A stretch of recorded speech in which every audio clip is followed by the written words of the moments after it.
Hello বন্ধুরা, তোমরা সবাই কেমন আছো? আশা করি ভালো আছো, সুস্থ আছো। তো আমিও ভালো আছি। মৌসুমি অফিসিয়াল চ্যানেলে তোমাদের সবাইকে স্বাগত জানিয়ে আবার চলে এলাম ডেলি ব্লগ নিয়ে। তো আজকে রান্না করব, দেখো চিকেনটাকে ভালো করে হলুদ, লঙ্কা, নুন টুন সব মাখিয়ে রেখে দিয়েছি। আর এখন কড়াতে তেল দিয়েছি, তেলটা গরম হয়ে গেছে। আর এখন আমি পেঁয়াজগুলোকে দিয়ে প্রথমে ভালো করে ভেজে নেব।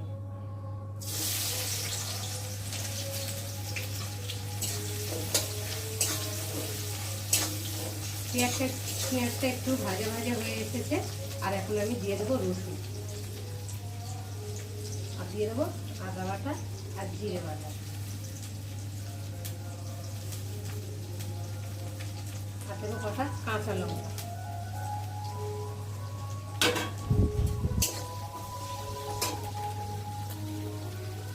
তেজপাতা দিতে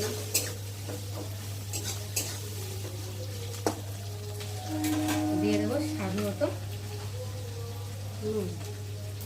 চিকেনে নুন মাখিয়ে রেখেছি, তবু অল্প করে দিলাম। আর হলুদ অল্প করে সব দিলাম। আর লঙ্কার গুঁড়ো দেবো না, লঙ্কার গুঁড়োর মধ্যে মাখিয়ে রেখেছি, দিলে আবার বেশি ঝাল হয়ে যাবে। কাঁচা লঙ্কাও দিয়েছি।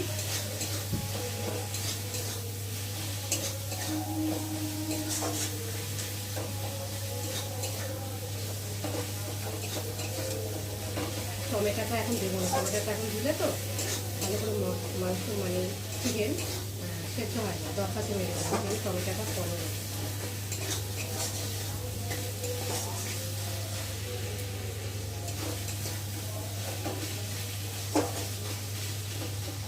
চলো মশলাটা ভালোভাবে কষিয়ে নিই।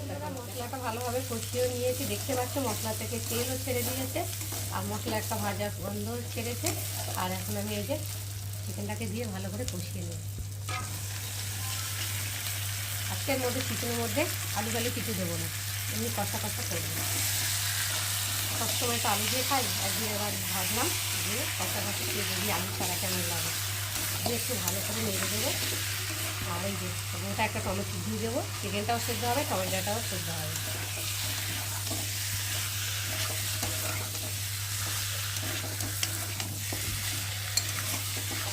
ভালো করে নেড়েছে। বন্ধুরা চলো এবার ঢাকাটাকে খুলে একটু ভালো করে নেড়ে দেবো।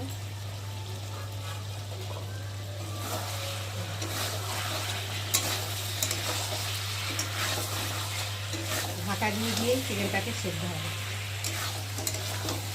আর যত কষাবে তত টেস্টি হবে। ভালো করে না নেড়ে দেবে না, যদি কলায় লেগে যায় একটা কড়া গন্ধ হলে না খুব বিচ্ছিরি লাগে।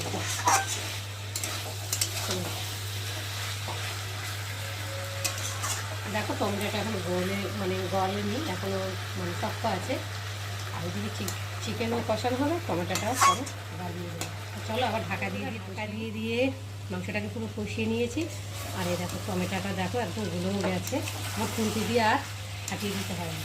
তো দেখতে পাচ্ছ এক কাজে দুটো হয়ে গেল। দেখো ভালোভাবে যত কষাবে চিকেন তত টেস্টি হবে।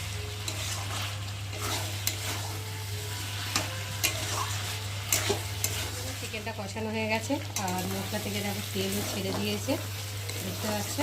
আর এখন আমার মেয়ে বলছে এক পিস দাও, খাবে কষানো। তো চলো এক পিস দিচ্ছি, এক পিস দিয়েছি হবে না, আরেক পিস দাও। এই দেখো 2 পিস খাবে, কষানোটা বেশি ভালোবাসে ঝোলের থেকে। তো যাই হোক, আর এখন আমি জল দিয়ে দেবো অল্প করে।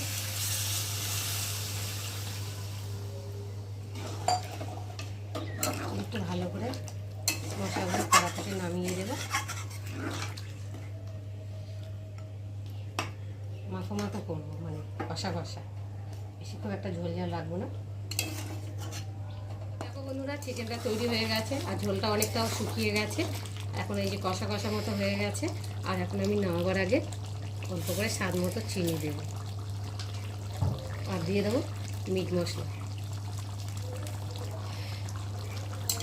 মিট মশলার চিনিটা একটু ভালো করে নেড়ে নেব, যাতে চিনিটা গলে যায়। মোটা জানার চিনি তো সময় লাগে।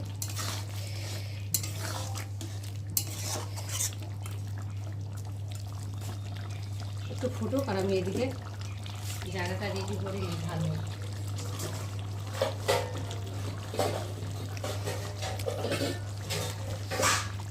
বন্ধুরা, আজকে আমার চিকেনের রেসিপি কেমন লাগলো তোমরা কিন্তু অবশ্যই কমেন্ট করবে, আর ভালো লাগলে লাইক করো, শেয়ার করো, আর আমার চ্যানেলে যদি নতুন হয়ে থাকো চ্যানেলটাকে সাবস্ক্রাইব করো। চলো আবার তোমাদের সঙ্গে দেখা হবে পরের ব্লগে।